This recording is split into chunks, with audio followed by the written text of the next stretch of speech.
Hello, good morning, good morning, good morning. Kung kayo naman ay gustong pumunta ng China at hindi mo alam kung paano magsimula, itong vlog na ito ay para sa'yo. Watch up!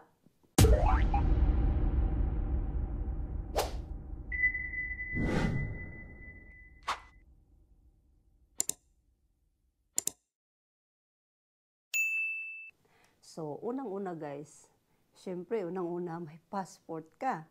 Kasi kung wala kang passport, paano ka makapunta? Pangalawa, alamin mo lahat kung anong mga dapat requirements na kunin mo. Syempre, meron naman tayong mga YouTube dyan o mga inquiries dyan na dapat mong puntahan, mga apps na dapat mong puntahan. So, kailangan, number one talaga guys, meron kang listahan para hindi ka ba maligaw ng landas, ika nga. Ngayon, kung may passport ka na, sunod, importante din alamin mo kung may sponsor ka. Kasi kung may sponsor ka, automatic, yung details niya, kuhanin mo din. May supporting documents din kasi yung nag-i-sponsor sa'yo. So, para mas madali. So, unang-una, requirements mo kumpleto, tapos requirements din ng sponsor sa'yo, siyempre. Ako, sa party ko, bilang ako naman ay isang empleyado, so matik yun, manghingi ka ng certificate of employment, katunayan na doon ka nagtatrabaho, kailan, hanggang ngayon, at siyempre kasunod yun ng leave of absence. Siyempre, tatanong-tanongin ka sa imig yung ano ka nga ka, kung wala kang nagtatrabaho ka tapos wala kang leave form, no, matik na yun. So, kung pag-usapan naman natin, unang-una talaga kung gusto mo mag-tourist sa China, no? So, alamin mo dapat kung anong visa ang kukunin mo. Pag tourist visa, guys, letter L. Yan. Yan ang una na ang ibigay sa'yo. Kung ano dapat ang gusto mong puntahan doon, di ba? Siyempre, may kanya-kanya naman ikang purpose. Iba, kung mag-tourist ka, magtrabaho ka, o magpakasal ka, o maghanap ka ng apam, o ano ba yan. So, ito na nga guys, no? Una, meron kang passport, itinerary, kailangan yung itinerary mo guys. Two-way ticket, back and forth ba, balikan. Hindi pwede yung isang punta lang. Mayayari naman tayo doon, sabit naman tayo doon. So, pangalawa, yung magbubuking ka din ng hotel, so kailangan din sa pagbubook ng hotel, siguraduhin mo rin na yung mga date na sa lugar na yan, ilang araw ka, transfer. So kailangan, komplikado kasi kapag mamiss mo, no, sa bawat katulad lang na nangyari na na-experience namin na parang, siyempre sa dami ng inaasikaso kasi marami-rami kami. So, na-miss ba na parang pumunta ka na lang sa hotel doon, tapos pumunta lang kami doon guys para maligo.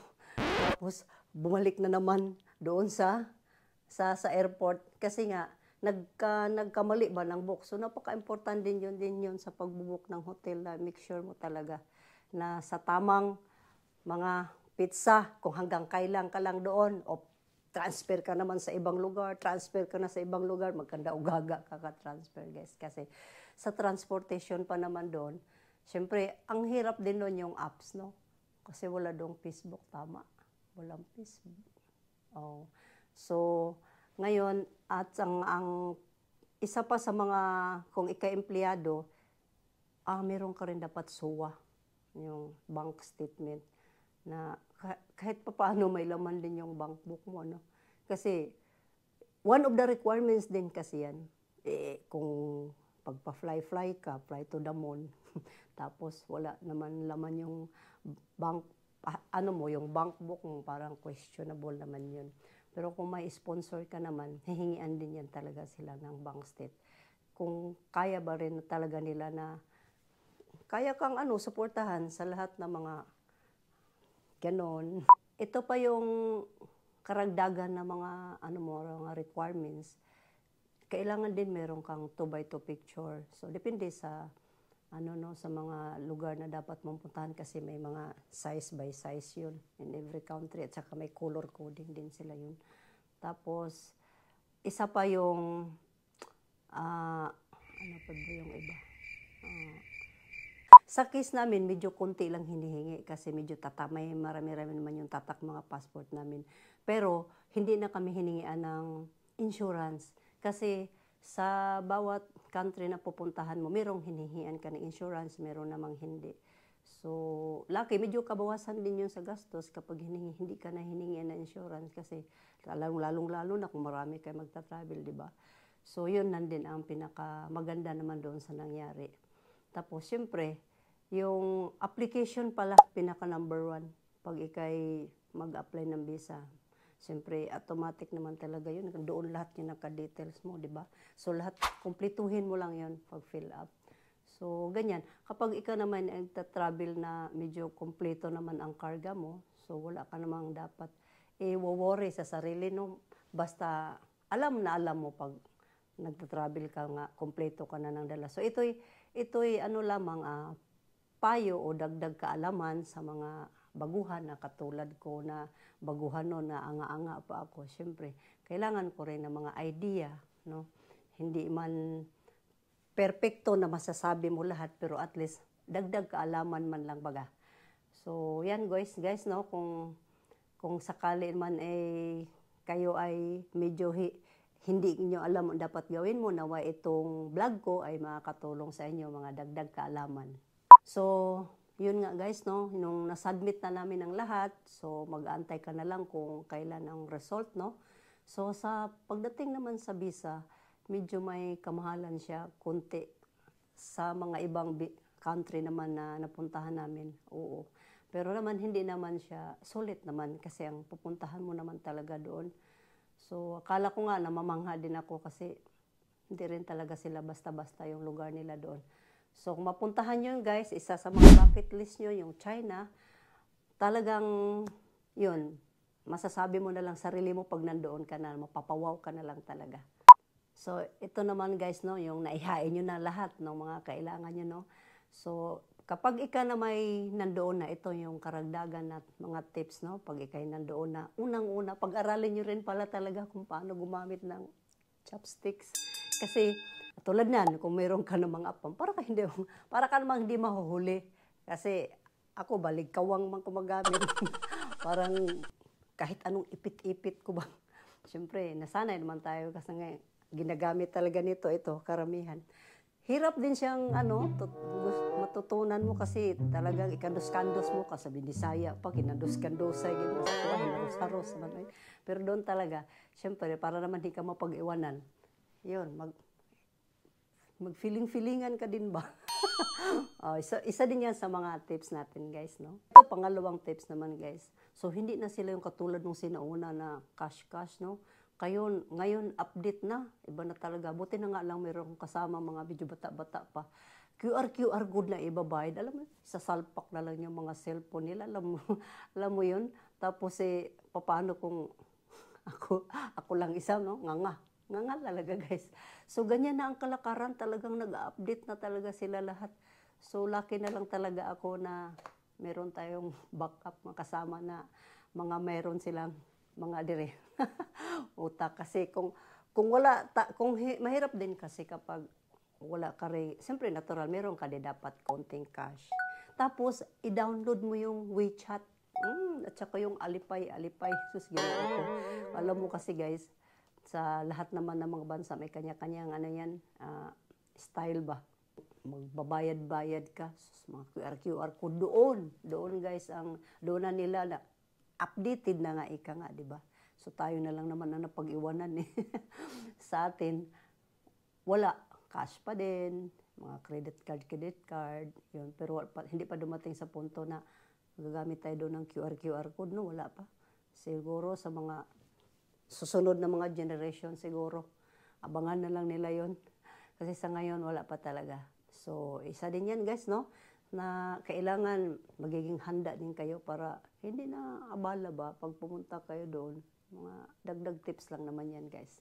Sa pangatlo, no, iwasan nyo, guys, yung mag-inom-inom kung saan-saan yung mga tap water doon kasi nga mahirap din kaya na mag-travel ka na magkautot-utot kayo.